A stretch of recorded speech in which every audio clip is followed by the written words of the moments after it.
ನಮಸ್ತೆ ಎಲ್ರಿಗೂ.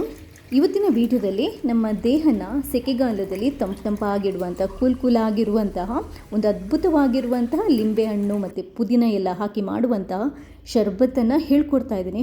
ತುಂಬಾ ಸೂಪರ್ ಆಗಿದೆ ಈ ರೆಸಿಪಿ. ಇದನ್ನು ಮಾಡಲಿಕ್ಕೆ ನಮಗೆ ಒಂದು ಮುಷ್ಟಿಯಷ್ಟು ಪುದೀನ ಸೊಪ್ಪು, ಎರಡು ಗ್ಲಾಸಷ್ಟು ಈ ಲಿಂಬೆ ಜ್ಯೂಸ್ ಮಾಡಲಿಕ್ಕೆ ಒಂದು ಮುಷ್ಟಿಯಷ್ಟು ಪುದೀನ ಸೊಪ್ಪು ಮತ್ತೊಂದು ಸ್ವಲ್ಪ ಫ್ರೆಶ್ ಆಗಿರುವಂಥ ಕೊತ್ತಂಬರಿ ಸೊಪ್ಪು ಬೇಕಾಗುತ್ತೆ. ನೀಟಾಗಿ ತೊಳೆದುಕೊಂಡು ಯೂಸ್ ಮಾಡಬೇಕು.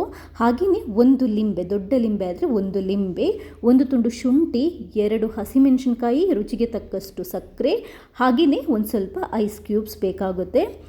ಜ್ಯೂಸ್ ಮಾಡುವಂಥ ಒಂದು ಮಿಕ್ಸಿ ಜಾರನ್ನು ತಗೊಂಡು ಈ ಪುದೀನ ಸೊಪ್ಪು ಮತ್ತು ಕೊತ್ತಂಬರಿ ಸೊಪ್ಪನ್ನು ಹಾಕ್ಕೊಳ್ಳಿ. ಒಂದು ತುಂಡು ಶುಂಠಿ, ಹಾಗೆಯೇ ಒಂದು ಹಸಿಮೆಣಸಿನ್ಕಾಯಿನ ಕಟ್ ಮಾಡ್ಕೊಂಡು ಹಾಕೊತಾ ಇದ್ದೇನೆ. ಒಂದು ಲಿಂಬೆ ರಸನ ಕಟ್ ಮಾಡಿಕೊಂಡು ಹಿಂಡ್ಕೊಳ್ಳಿ.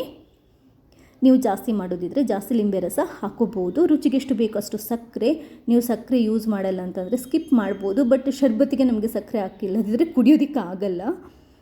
ಹಾಗೆಯೇ ಒಂದು ಸ್ವಲ್ಪ ಐಸ್ ಕ್ಯೂಬ್ಸ್ ಮತ್ತು 1 ಲೋಟದಷ್ಟು ನೀರನ್ನು ಹಾಕ್ಕೊಂಡು ನೀಟಾಗಿ ಫಸ್ಟ್ ರುಬ್ಕೊಳ್ಳಿ. ಒಂದು ಸರಿ ರುಬ್ಬಿ ಆದ ನಂತರ ಮಿಕ್ಕಿದ ನೀರನ್ನು ಹಾಕ್ಕೊಂಡು ಇನ್ನೊಂದು ಸರಿ ನಾವು ನೀಟಾಗಿ ಗ್ರೈಂಡ್ ಮಾಡ್ಕೋಬೋದು.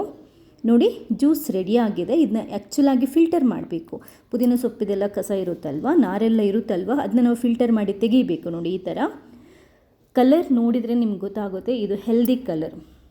ಸೊ ಈ ಸೆಕೆ ಟೈಮಲ್ಲಿ ಈ ಜ್ಯೂಸನ್ನು ಕುಡಿಯೋದ್ರಿಂದ ಬಾಡಿ ಕೂಲಾಗಿರುತ್ತೆ, ನಮ್ಮ ದಾಹನ ಕೂಡ ತಣಿಸುತ್ತೆ. ಇದನ್ನು ಒಂದು ಗ್ಲಾಸಿಗೆ ಸರ್ವ್ ಮಾಡ್ಕೊಳ್ಳಿ.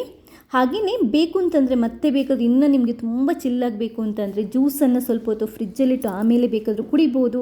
ಇಲ್ಲ ಬೇಕಾದರೆ ಐಸ್ ಕ್ಯೂಬ್ ಬೇಕಾದರೂ ಆವಾಗಲೇ ಹಾಕ್ಕೊಂಡು ಕುಡಿಬೋದು. ಅದ್ಭುತವಾಗಿರುವಂಥ ಈ ರೆಸಿಪಿ ನಿಮಗೆ ಇಷ್ಟ ಆದರೆ ಲೈಕ್ ಮಾಡಿ. ಹಾಗೆಯೇ ಇಲ್ಲಿ ತನಕ ನೀವು ನನ್ನ ಚಾನೆಲ್ನ ಸಬ್ಸ್ಕ್ರೈಬ್ ಮಾಡಿಲ್ಲದಿದ್ದರೆ ಸಬ್ಸ್ಕ್ರೈಬ್ ಮಾಡಿ. ನಾನು ಈ ಪ್ರಯತ್ನ ಇದೇ ಥರ ಸಪೋರ್ಟ್ ಮಾಡ್ತಾನೆ ಇರಿ. ಥ್ಯಾಂಕ್ಸ್ ಎಲ್ರಿಗೂ.